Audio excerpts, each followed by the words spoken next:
Hey, what's up, my Dragon Legion? Hi, all man. So there, Dragoons. Today, we're going to be doing deck profile of my Lawkeeper Kagero deck profile video. Now, it has only gone through, only a little bit of changes since the last time we done a deck profile on this deck right here. The deck still looks good. It still has all the power and all the good stuff going around. Even though Break Ride and the whole sub-clan thing is still a thing going on, Lawkeeper can still hold his own depending on what's going on, all that such. So, Lawkeeper is still a really good Kagero. Something that I still like and admire. So something that I'll never get rid of for a long time, all that good such. And with that being said, let's go straight to the deck profile right now, shall we, Dragoons? Oops, pardon me. Alright, start off with the starting Vanguard. We have the one Lizard Soldier Conroe. I know Conroe is currently banned in the OCG right now, but I'm not sure if he's banned in TCG yet. If he's not banned yet, go ahead, keep using him. But if he does ever become banned, worst case scenario, I'll take him out for Red Pulse Draco Kid. Red Pulse Draco Kid is a good substitute for Conroe in case if Conroe ever gets banned. So Conroe is still going to be Conroe no matter what goes on. All that crazy good such. And then for the trigger lineup, the 4 heals, no explanation needed there. Come on, get over here. There we go. And for the rest of the trigger lineups, as usual, I do usually the 6 draw and 6 critical lineup right here. Now, most people, when it comes to Vanguard, especially Kageros, especially Lawkeeper Kagero, most people like to do the 8 critical and 4 draw lineup, which is actually a pretty good idea. I'm not gonna lie, I'm not gonna take that away from anyone who chooses to do that idea. I like the 6-6 because it kind of balances out things for me a little bit right here. I can still get to my criticals whenever I do need the criticals. At the same time, I still have the draws whenever I want the draws right here. Because keep in mind, you're not always going to be on offense all the time. Now then, you'll be on defense, and when you're on defense, I would rather hit into a draw trigger than a critical trigger. And by playing this lineup right here, I'll be most likely hit a draw trigger when I take a damage check instead of a drive check, all that such, and I can still see a critical trigger whenever I want to see a critical trigger, whenever I try to go in for the attack, all that such. So this is perfectly just fine, and all that crazy good such. Like I said, I've seen people done 8 critical 4 draw, which is pretty good, and I've seen people stick with the 4 crit 4 draw and 4 stands, like a basic standard lineup in any Vanguard thing, whatever such, which is always pretty good. It's just really all based upon player's preference. No one's wrong for doing this, and no one's wrong for not doing this as well. It's just all really based upon player's preference, and depending on what kind of deck you're playing that requires this particular type of trigger lineup. So 4-4 is still pretty good in my opinion right here. All that crazy good such. Yeah, get over here. And that's it for the trigger lineup, for the grade 0 lineup. For the grade 1 lineup, we still play the 4 bars. Bar is still pretty crucial, important when it comes to this deck right here, because now and then you do want something that will boost up your front row rear guards as much as possible, and possibly your Vanguard in case you don't get to your Epiar and all that good such. So bars is pretty standard. It's just pretty something that you should have in Kageros. When it comes to the Seal Dragons, I'm not really sure if you should really use bar or not. I've seen some people do bar in their Seal Dragon deck profiles, which is actually a good idea. I'm not gonna lie. If I ever get together my Seal Dragon deck, I probably won't use bar or not. Depending on what my player preference comes up to after how well I test play the deck. Because keep in mind, your Vanguard and your Seal Hell Dragon guy and whatever other good particular Vanguard, whatever such, do require the cards you counterblast your damage to be Steel Dragons. So I kind of want to avoid having having any non-Steel Dragons in the damage, so I can be able to go off my Steel Dragons effects if I ever do play Steel Dragons. But when it comes to straight up Lawkeeper or straight up Dote, 4 bars is just fine. Some people will do less than 4 bars, which is understandable. But if you're going to do less than 4 bars, I definitely should suggest have a very good specific reason why you're going to do so. Because unless you have a good reason, bar is very crucial. So you kind of have to play bar. Unless, again, you have a good reason for it. And then we have the 4 perfect guards. No explanation why these things are in deck 4. Next we have the 4 Dragonmon Gojos.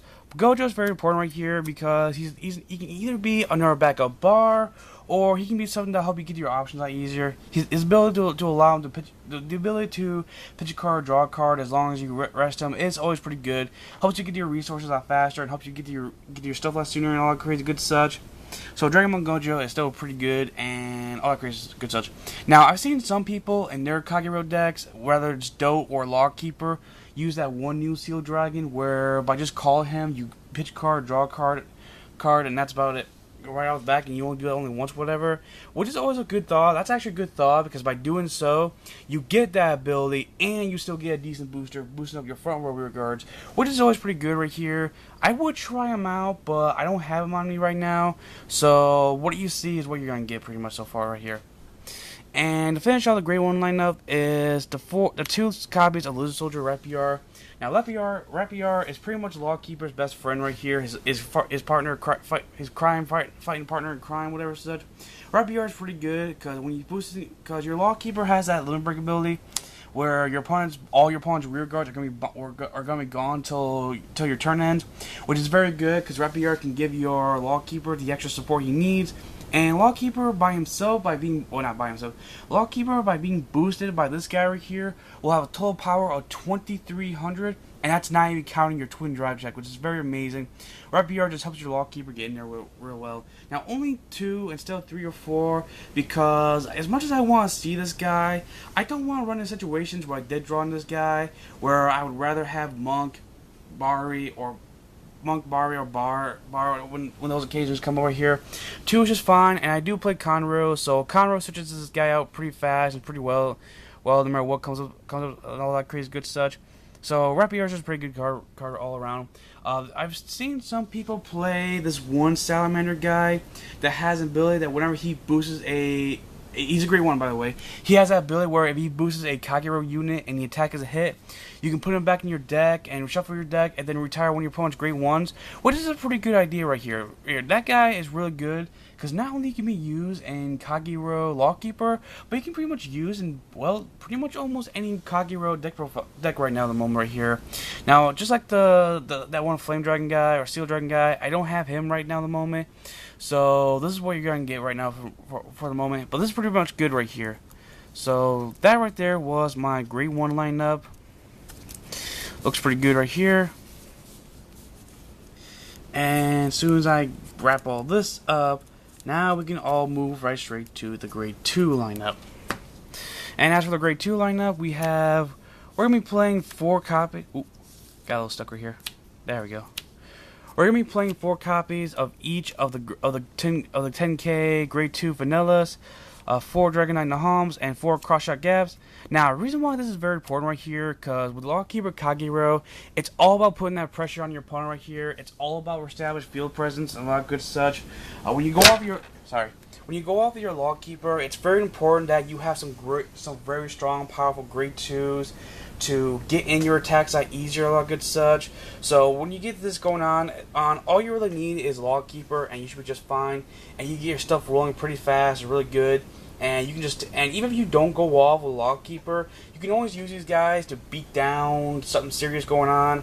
And it's always good to ride into one of these guys or Berserk Dragon, so you can actually have some good resources when you do your stuff right here. So this is pretty much good right here. This is pretty much all strong and powerful whenever you're dealing with a lot of crazy good such. So 4 of these guys of each is always pretty good right here.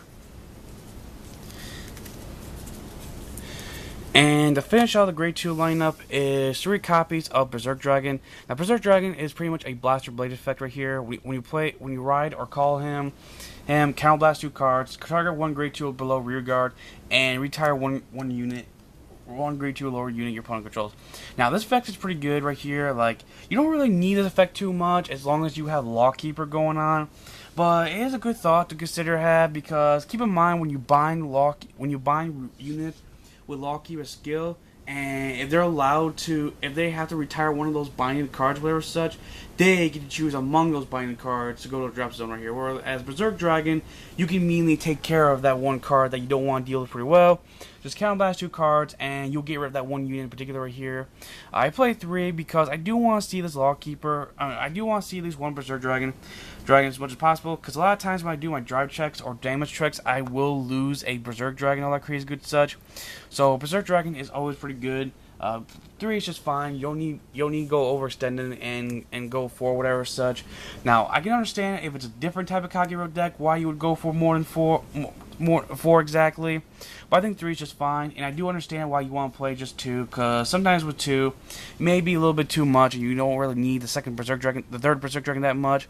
And second is pretty much all you just really need right here. So Berserk Dragon at 3 is just fine for now. And that's it for the grade 2s. For the grade 3s is Lawkeeper's miniature brother, 4 copies of Dual Axe Archdragons. Archdragon is a really good idea rear guard that you want to have, grade 3 rear guard that you want to have when you're playing Lawkeeper right here. His ability is whenever this unit attacks. Pardon me, I was about to burp.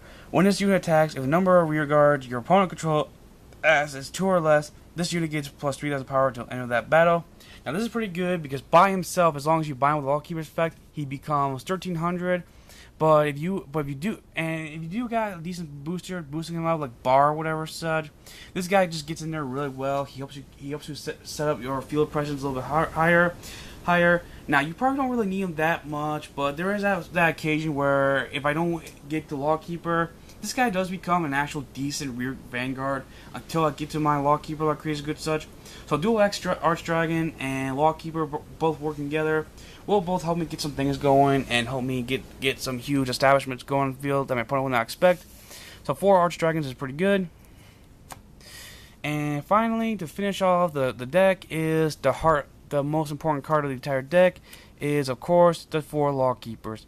Now, Lawkeeper, for those who do not know, Lawkeeper has Limit Break 4 for Counterblast 1 card, bind all your opponent's rear guards, and at the beginning of the end phase of that turn, your opponent chooses up to 4 face-up cards that were binded with this card's effect, and from his or her bind zone, calls them to a separate rear guard circle, and puts all the other cards that were binded by this effect into drop zone.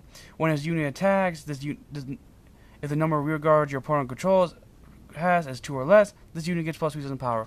Now this is very good right here because it stops your opponent from intercepting. It helps you take advantage, puts some huge pressure down your opponent.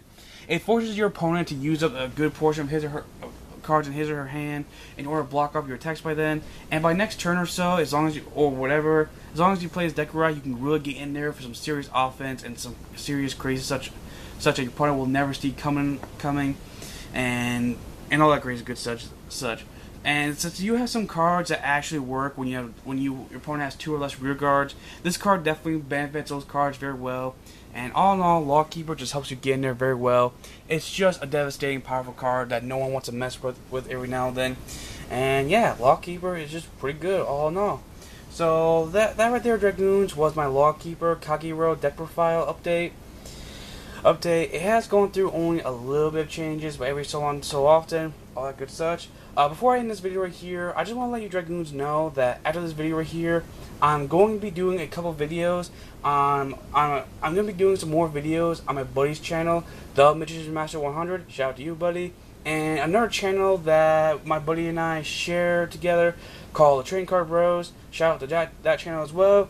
We're kind of lacking on that channel, to Trading Card Bros. So we gotta catch up with some videos on that channel. And my buddy does need some more support and some more backup with his videos every now and then. So what's going to go on is either somewhere around late this week, this time this video gets uploaded, or somewhere around time next week. I'll have a Yu-Gi-Oh deck profile and a CardFight Vanguard deck profile, each on Trading Card Bros channel and my buddy's channel, so we can get some views going on, get some more subscribers going on, all that crazy good such, and yeah, all that good such. Links to if you Dragoons want to check out that channel, links are in the description down below for those who want to check this channel out. Thank you again for watching, and with that being said, let me know what you Dragoons think about this deck profile in the comment section down below, and I'll see you Dragoons around. Hope you Dragoons enjoy this video, leave a like and a favor if you did, and subscribe today to become part of the Dragon Legion Alliance, and I'll see you Dragoons another day. Christian Dragoon signing out, and puppy dog. She's so sleepy, but she is so cute and adorable. So cute, so fluffy, so adorable. I love you.